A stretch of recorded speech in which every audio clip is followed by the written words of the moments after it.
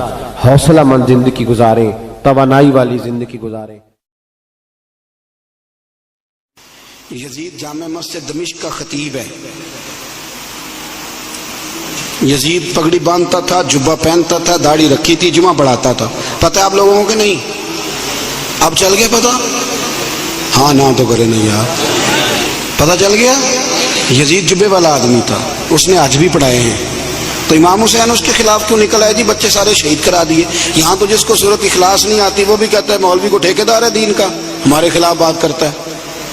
بھئی یزید جامع مسجد دمشق کا خطیب، خطبے دینے والا، بلکہ امام حسین 10 محرم کو خطبہ دینے لگے کہ مجھے کیوں قتل کر رہے ہو؟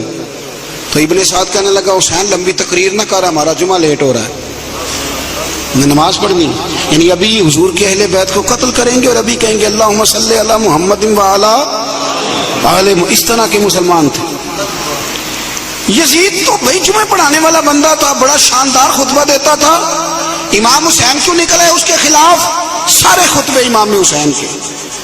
امام علی مقام ہر جگہ پہ یہ کہتے ہیں کہ چونکہ یزید نمازیں چھوڑ کے پڑھتا ہے، چونکہ میں نے اپنی آنکھوں سے اسے مدینے میں شراب پیتے دیکھا ہے، چونکہ رنڈیوں کا ناچ دیکھتا ہے، مجرا، گندی مووی، مجرے دیکھتا ہے، مجرے، عورتوں کا ناچ دیکھتا ہے، اللہ کے حلال کو حرام اور حرام کو حلال کہتا ہے، لہذا مسلمانوں کا حکمران بننے کے قابل ہے۔ اور امام علی مقام نے فرمایا، خطبے میں فرمایا، یزیدیوں تم مانتے نہیں کہ وہ شرابی ہے؟ تمہارے دل گواہی نہیں دیتے کہ رنڈیوں کا ناچ دیکھتا ہے؟ اور یار میرا تیرا یارانہ ہی سارا شرابیوں سے ہو، رات کو گندی مووی سے موبائل بھرے ہوئے ہوں، ملت کے جوان عورتوں کے کالج کے سامنے کھڑے ہوں، بیٹیاں سکول چھوڑ دیں کہ بچے تنگ کرتے ہیں، اور 15 بچیوں کے نمبر موبائلوں میں بھرے ہوں، اور دعویٰ تو کرے امام حسین کی محبت کا، امام علی مقام کے پیار کا۔ میں ذمہ داری سے کہتا ہوں، جو بے حیائی کرتا ہے، فحاشی پھیلاتا ہے، گند کو فروغ دیتا ہے، قیامت کے حضرت عباس اس کا گریبان تھام کے میدان محشر میں کھڑا کر لیں، حضرت علی اکبر اسے محشر کے میدان میں کھڑا کریں، پوچھیں گے ہم نے جوانیاں لٹا دی شراب کباب کے خلاف اور تمہاری راتیں اس کے ساتھ بسر ہوتی رہی؟ دوستی قاتل سے بھی، مقتول سے یارانہ بھی، دیگے امام حسین کی پکانا اور پرموٹ یزید کی سوچوں کو کرنا، نظریں بھی گندی، باتیں بھی گندی، گفتگو بھی میلی، اور صبح و شام باتیں بے حیائی کی، اور تذکرے امام حسین کے ہم سے نہ رقم ہوں گے قصیدے یزید کے، ہم لوگ تو حسین کے سیرت نگار ہیں۔ ایک دروازہ کھٹکھٹاؤ، ایک، ہم مومن ہیں، مسلمان ہیں، خبردار یہ گند مند سارا ڈیلیٹ کرو، ہمارا اس سے کیا لینا دینا، اور یہ گند ہمیں مائل بھی نہیں کر سکتا۔ ہماری آنکھیں تو بڑی کھری ہیں، یا قرآن دیکھیں گی یا مصطفیٰ کا گنبد خضرا دیکھیں گی۔ اس گند مند نوجوانوں، پاک جوانی اس کی ہوتی ہے جس کی جتنی زیادہ اللہ نے اسے قوت دی ہو اتنی پاکیزگی بھی دی ہو، جو ہر جگہ میل کچیل کرتا پھرے، ہر جگہ۔ وہ بھی کبھی محمد بن قاسم آئے یہاں لڑنے کے لیے، تو ایک دن صبح ایک بزرگ سے ملاقات ہوئی تو بڑا پریشان محمد بن قاسم، تو بزرگ کہنے لگے بیٹے کیوں اتنی ٹینشن ہے؟ کیا کہنے لگے جناب نہ تو ہمیں ہندوستان کی زبان آتی نہ رستوں کا پتہ ہے، راجے دار سے مقابلہ کیسے لڑیں گے؟ انہوں نے کہا تو ہمت کر، میں دعا کروں گا اللہ مدد کرے گا۔ چند دنوں کے بعد محمد بن قاسم پھر اس بزرگ سے ملے تو بڑے حشاش بشاش، بزرگ کہنے لگے کیا بات ہے بڑے خوش ہو؟ کہنے لگے بزرگوں پتہ کرا لیا 2 گھنٹے سے زیادہ میرے مقابلے میں کھڑا نہیں رہ سکتا۔ جوانوں جات نے سننا، 2 گھنٹے سے زیادہ کھڑا نہیں رہے گا۔ کہا کیوں؟ کہنے لگے میں نے پتہ کرایا ہے وہ نظر کا گندا ہے، اس کی تو ماموں کی بیٹیاں اس کی نظر سے نہیں بچتی، گندا ہے نظر کا، پھپھو چچا اور خالہ کی بیٹی کو بھی تاڑتا ہے، راجہ دار گندا ہے، گندے لوگ میدانوں میں ٹھہر نہیں سکتے، 2 گھنٹے کے بعد بھاگ جائے گا۔ میں 17 سال کا جوان ہوں، چڑھتی جوانی ہے، پر اگر زبان پر کوئی چیز جاری رہتی ہے تو مصطفیٰ کریم کے دین کے ترانے جاری رہتے ہیں۔ یہ کیا بات ہوئی کہ مسلمان ہو کلمہ گو اور وہ کہے جی او ہو بڑا مشکل ہے جوانی میں بچنا؟ کیا مشکل ہے؟ کون کہتا ہے مشکل ہے؟ کس نے کہا ہے مشکل؟